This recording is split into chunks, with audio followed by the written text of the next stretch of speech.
안녕하세요. 애월 대표 변준환 선생님입니다. 이번 시간은 홍익대 논술이 얼마 남지 않았고 홍익대 논술을 너무 어려워하는 친구들이 선생님 도저히 홍익대 논술을 어떻게 써야 될지 모르겠어요 라고 자꾸 질문을 던지는 학생들이 많아서 오늘 짧게 핵심만 전달해 드리기 위해서 이 영상을 찍게 됐습니다. 자, 홍익대 2022 기출을 가지고 분석을 해보는 시간인데요.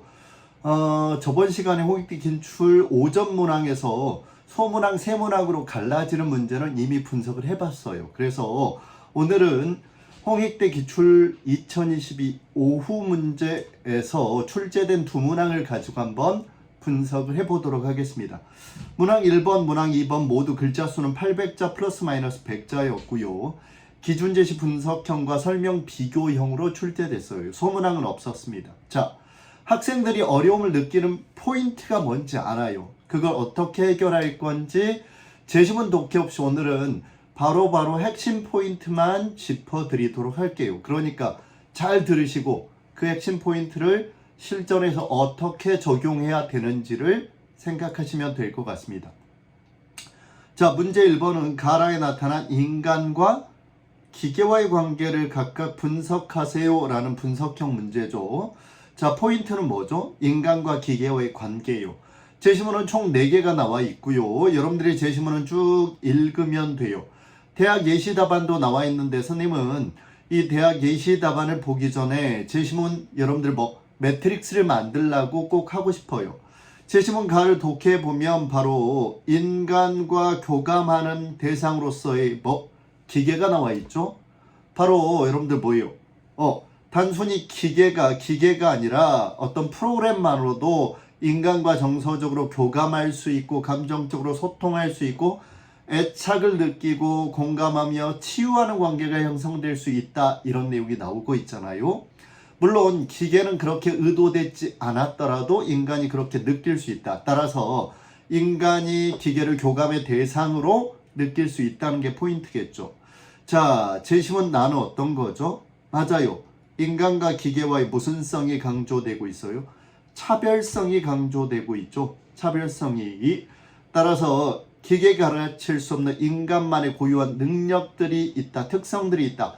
감정, 의지, 유연성, 창의성, 결핍 이런 거다라는 내용이에요. 그렇죠? 자, 제시문 단어 어떤 내용이죠? 인간과 기계가 이제 구분되지 않는 시대가 오고 있다라는 내용이 영어 매트릭스를 통해서 제시되어 있죠.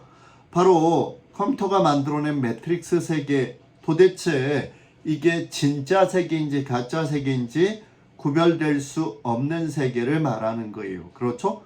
오히려 인공지능의 기계가 인간을 지배하는 세상이 올 수도 있다는 디스토피아적 내용이 나와 있어요. 그렇죠? 그러나 여기서는 기계가 인간을 지배한다 이런 이분법적 논리로 부여하는 게 아니라 여기서는 컴퓨터가 만들어낸 이 매트릭스 세계가 결국 뭐죠?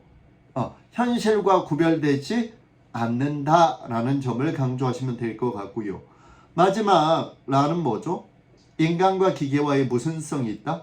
차별성이 있다는 거예요. 차별성이.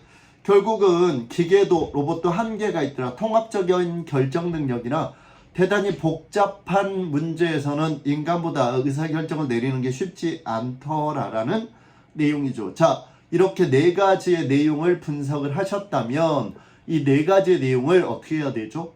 물론 순서대로 구성을 할 수도 있어요. 그렇죠. 순서대로 가나다라 순서대로 구성을 할 수 있는데요. 자, 그렇게 되면 어떤 문제가 있냐면 단순 요약이 될 가능성이 높아요.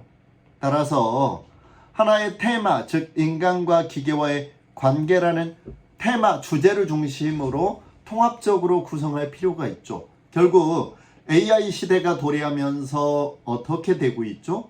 인간과 기계가 어떤 관계를 맺어야 되는지 쟁점으로 떠오르고 있어요. 그렇죠? 자, 그리고 나서 제시문 기계가 이제 어때요? 일라이저 효과를 통해서 인간과 기계가 어느 정도 감정적 소통이 이루어지고 인간의 동반자가 될 수 있다. 이런 세계가 될 수 있다는 게 긍정적 측면이라면, 부정적인 측면으로서 혹시 매트릭스 다에서 나오는, 즉 인간과 기계가 완전히 공존해서 현실 세계가 사라진 가상 세계가 더 중요해질 수도 있다는 거죠. 그렇게 되면 인간은 기계와 구분되지 않고 오히려 미래 사회에서는 이 기계를 움직이는 일부로서 오히려 인간이 존재할 수도 있다는 내용을 써줄 수도 있어요. 그렇죠.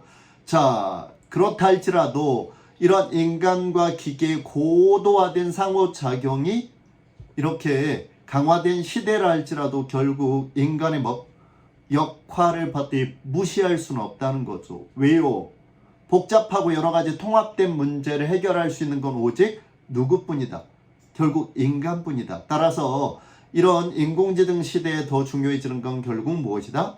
인간의 고유한 특성이다. 바로 유연성과 창의성 또는 고통과 결핍을 극복하는 과정에서 얻어질 수 있는 인간만의 독특한 특성이다. 이런 것들은 기계가 알 수 없는 것이다 라는 걸 이야기해 주시고요. 마지막 정리하면 되겠어요.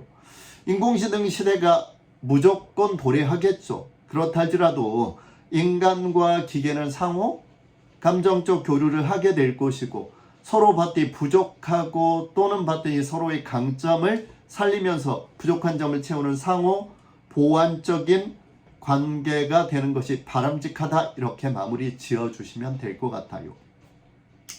자, 따라서 단순하게 쭉 나열하기보다는 전체적인 틀을 잡아서 AI 시대가 도래하고 있는데 인간과 기계와의 관계는 어떻게 될 것인가. 자, 단순히 인간이 기계를 지배하는 관계에서 벗어나서 감정적 교류가 일어날 것이다. 그러나 감정적 교류가 일어난다면 너무 밀착되면서 오히려 기계가 인간을 넘어서는 시대 또는 인간과 기계가 구별되지 않는 시대가 올 것이다.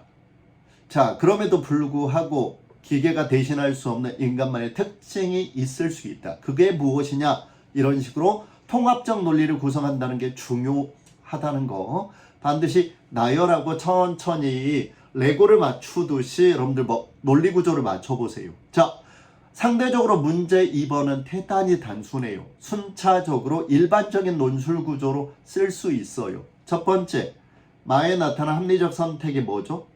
의미를 설명하라 그랬으니까 이게 첫 단락이겠죠? 자, 이를 바탕으로 바의 두 가지 관점 그랬으니까 두 가지 관점의 내용이 무엇인지를 제시하는 게 두 번째 관점이고요. 그리고 세 번째는 사화에 나오는 갑과 의례사고 사례를 비교해서 논하는 게 세 번째 단락이겠죠. 따라서 이 두 번째 문제는 그냥 순차적으로 이야기해 주시면 될 것 같아요. 자, 별로 어렵지 않으니까 바로 내용을 보면서 정리를 해보도록 할게요. 마에서는 여러분들 어떤 내용이죠? 합리적 선택의 의미를 써주시면 되죠. 합리적 선택이라는 건 편익과 비용을 받되 분석하는 거다. 비치 분석. 그러니까 benefit and cost를 받되 분석하는 건데, 이때 편익이라는 건 금전적 이득뿐만 아니라 심리적 만족도 포함된다는 점 반드시 강조해 주셔야 되고요. 또 하나는 뭐죠? 네, 바로 바에 나온 두 가지 관점이 있죠. 바에 나오는 건 두 가지 관점이 있죠. 하나는 자유주의 관점이 있고요. 그렇죠? 또 하나는 공동체주의적인 정의관이 있죠. 따라서 자유주의적인 정의관에서는 개인의 이익 추구가 무엇보다 중요하기 때문에 경제적으로 합리적 선택, 즉 기회비용을 고려한 비용보다 편익이 큰 선택을 하는 게 무조건 합리적일 거예요. 그러나 공동체주의 정의관에서는 개인적으로 비용이 편익보다 크다 할지라도 공동선을 위해서 개인의 희생이 필요할 수도 있어요. 따라서 이런 차원에선 윤리적 소비가 중요할 수 있겠죠. 자, 그리고 나서 제시문 4의 사례에서는 태양광 설치에 관한 편익은 변하지 않았는데 보조금이 중단되면서 어때요? 비용이 증가한 사례죠. 따라서 이런 사례는 바로 설치를 하지 않았기 때문에 합리적이고 자유주의 관점에서 설명할 수 있겠죠. 반면 제시문 아가 중요한데요. 아는 어떤 내용이죠? 네, 환경보호에 참여해서 스스로 만족감을 느끼기 때문에 이런 친환경 사과를 구매했다. 이렇게 된다면 어때요? 심리적인 것도 포함이 된다고 했으니까 어때요? 네, 합리적 소비가 될 수 있겠죠. 하지만 개인의 편익이 일반 사과와 변함이 없고 비용이 편익을 넘어섰다라고 하는 경우에는 합리적 소비는 될 수 없고 공동체주의적 관점에서 전 지구적인 차원의 지구온난화를 방지하기 위한 모순적 소비가 될 수 있어요. 윤리적 소비가 될 수 있다는 점을 반드시 지적하셔야 될 것 같아요. 요 점이 바로 홍익대에서 숨겨놓은 쟁점 포인트가 될 것 같네요. 그렇죠? 따라서 쟁점 포인트는 크게 두 가지를 썼느냐가 될 것 같아요. 첫 번째, 합리적 선택에선 심리적 만족도 포함된다. 두 번째, 친환경 사과 구매가 하나는 합리적일 수도 있고 또 하나는 뭐다? 윤리적 소비에 해당할 수도 있겠다라는 점을 기술해 주신다면 모든 쟁점을 찾은 게 될 것 같습니다. 자, 여기까지 홍익대 2022 기출 오후 문제 분석이었습니다. 여러분들 얼마 남지 않은 시간 꼭 잘 준비하셔서 합격하시기 바랍니다. 그럼 다음 시간에 뵐게요. 안녕.